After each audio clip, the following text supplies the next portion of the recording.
ҷумҳурии Тоҷикистон бар рӯи хати панҷгонаи амтарин кишвари ҷаҳон дониста шуда, рӯз аз рӯз сафи сайёҳони дохиливу хориҷӣ меафзояд. Бо дастуру супоришҳои пешвои муаззами миллат муҳтарам Эмомалӣ Раҳмон дар тамоми минтақаҳои кишвар шароитҳои мусоид барои гардишгарони дохиливу хориҷӣ фароҳам оварда шудааст. Баҳри дар амал татбиқ намудани ҳидоятҳои сарвари давлат, мақомоти иҷроии ҳокимияти давлатии вилояти Суғд бо истифода аз ҳама имкониятҳо дар шаҳру ноҳияҳои вилоят меҳмонхонаҳои замонавӣ, марказҳои хизматрасонӣ ва боғу гулгаштҳои фароғативу истироҳатиро мавриди истифода қарор доданд, ки аз он ҳама сокинону гардишгарон истифода мебаранд. ҳайати 100 нафараи сайёҳону рӯзноманигорон ва блогнависон аз кишварҳои Россия, Қазоқистон, Қирғизистон, Узбекистон ва минтақаҳои гуногуни Ҷумҳурии Тоҷикистон бо дастгирии лоиҳаи сайёҳат ба қалби Авроосиё ба вилояти Суғд омаданд. Меҳмононро, ки муовини раиси вилояти Суғд, ширкатҳои сайёҳии вилоят ва масъулини соҳа ҳамроҳӣ доштанд, қаблан аз муассисаи давлатии қалъаи таърихии Хуҷанд дидан намуданд. роҳбаладони ин муассисаи давлатӣ ба меҳмонон доир ба таърихи қалъаи Хуҷанд нақшу нигор ва мусаввараву ашёҳои он маълумот доданд. В Таджикистане я впервые, и, конечно же, когда меня привели в эту крепость, я восторгаюсь абсолютно всем, потому что, во-первых, в вашем городе очень чисто, хочется это отметить.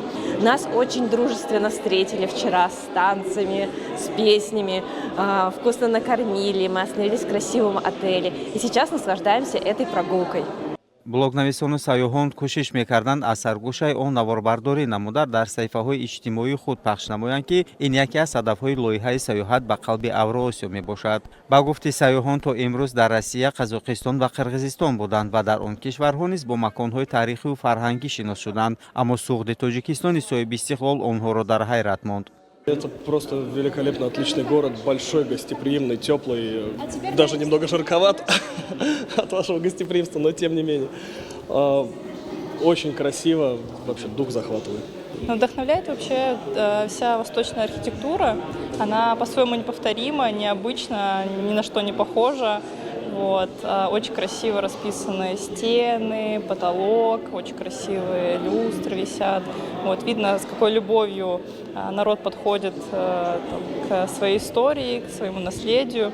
И это, конечно, не может не радовать. намоиши маҳсулоти истеҳсолии корхонаҳои саноати сабук ва хӯрокаи вилоят дар саҳни муассисаи давлатии қалъаи таърихии Хуҷанд баргузор гардид, ки гардишгарону блогнависон аз он низ дидан намуда ба сифати маҳсулот, хусусан нӯшокиҳо, меваҳои хушкарда ва матоъҳои миллии тоҷикона баҳои баланд доданд. Это необычный вкус, но он освежающий и тонизирующий. Очень приятный натуральный вкус. Смотрели на ваши ткани прекрасные, и прямо захотелось купить какое-то платье себе, да, или какой-то костюм в национальном стиле, чтобы просто приехать и помнить о том, какая красота у вас. дар идома сайёҳону блогнависон ҳамчунин аз ҳавлиҳои қадимаи ҳудуди муассисаи давлатии қалъаи Хуҷанд дидан намуданд.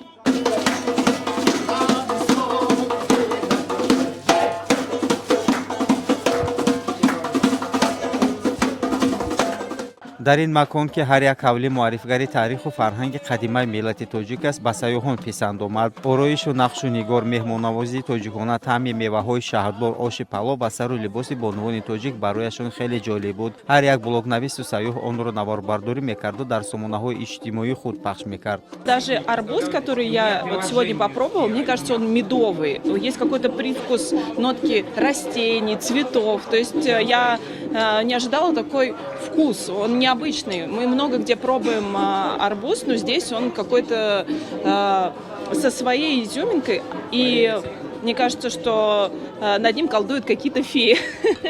Мне это все снилось.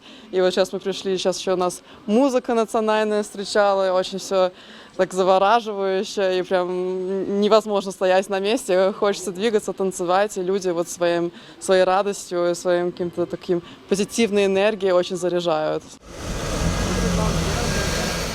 баъд аз тамошои муассисаи давлатии қалъаи таърихии Хуҷанд, гурӯҳи 100 нафараи сайёҳону блогнависон аз кишварҳои Қазоқистон, Қирғизистон, Узбекистон, Россия ва минтақаҳои гуногуни Ҷумҳурии Тоҷикистон тасмим гирифтанд, ки аз минтақаҳои таърихию сайёҳӣ ва фарҳангӣ шаҳрҳои Истарафшан ва ноҳияи шаҳристон дидан намояд.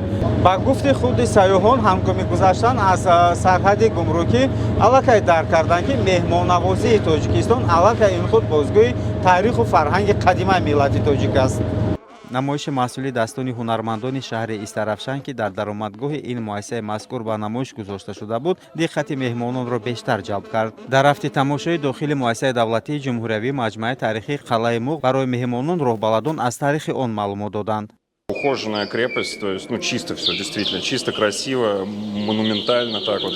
А когда на город смотришь со стороны, сзади поворачиваешься, мне понравилось, что стоит много башенных кранов, то есть постоянно идет стройка какая-то, что-то улучшается, что-то делается. Над ней очень хорошо поработали, могу вам сказать. Все, до последнего кирпичика собрали, даже так и не скажешь, что вот как она на фотографии была и как она сейчас. У меня было ощущение, как будто бы кто-то из близких родственников у нас здесь проживает, и нас пригласили на свадьбу как самых дорогих и значимых гостей.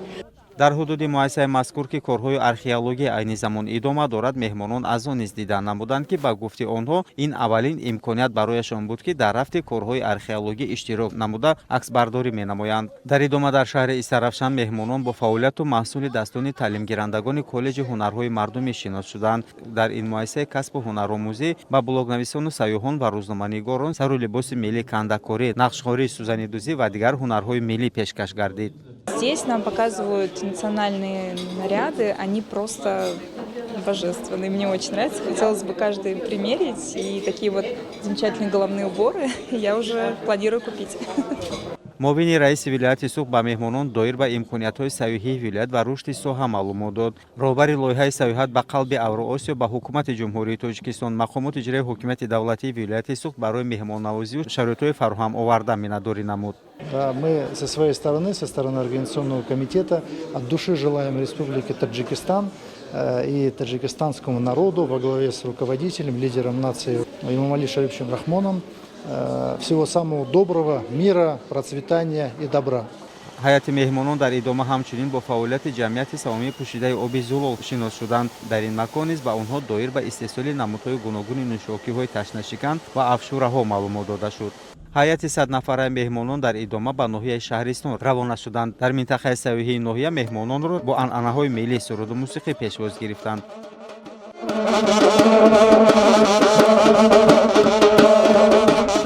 кӯҳҳои осмонбусу боду ҳавои тоза, арчазору имкониятҳои сайёҳии ин минтақа барои блогнависону сайёҳон ва рӯзноманигорони Қазоқистону Қирғизистон ва Россияу Узбекистон хеле писанд буд. Очень красивое действительно место. Вообще очень люблю горы. И, конечно, это какое-то новое впечатление о Таджикистане, потому что горы мы видим, но все время очень жарко. А здесь действительно такой мягкий климат. Несмотря на то, что сейчас в стране где-то средняя температура 35-40, здесь очень комфортная погода, очень свежий воздух, прекрасное ощущение, впечатление. дар баробари меҳмонони хориҷӣ блогнависони тоҷик низ кӯшиш мекарданд зебоиҳои ин маконро ба ҷаҳониён муаррифӣ намоянд.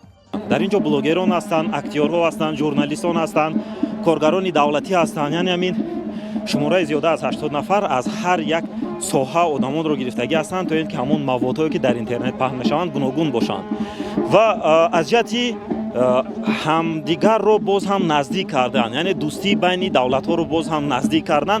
ҳамин қадарашро мегӯям ки ҳар як давлате ки рафтем мо метавонистем ки забон биёвем, яъне ки аз ҷиҳати забон бо ҳар як давлат ба мо мушкилие набуд. ҳар нафар дар ин макони сайёҳӣ тариқи мустақим ва сабтӣ ба обуначиёни худ дар сомонаҳои иҷтимоӣ наворҳоро пахш мекард. ба гуфти онҳо ин имконияту шароит ва табиати зеборо ҳар нафар сайёҳ новобаста аз он ки дар кадом давлат аст ҳатман бояд бубинад. ҳайати 100 нафараи блогнависону журналистон ва сайёҳон аз кишварҳои Россия, Қазоқистон, Қирғизистон, Узбекистон рӯзи дуюм аст ки дар вилояти суғ идома дорад ва айни замон баъд аз тамошои қалаи Хуҷанд шаҳри Истарафшан ва ба ноҳияи Шаҳристон омаданд ва барояшон хеле писанд омадааст Тоҷикистони соҳиби истиқлол, хусусан минтақаҳои сайёҳӣ. ҳар як блогнавис мегӯяд ки минбаъд дар тамоми саҳифаҳои иҷтимоии худ танҳо маконҳои таърихии Тоҷикистонро тарғиб мекунад.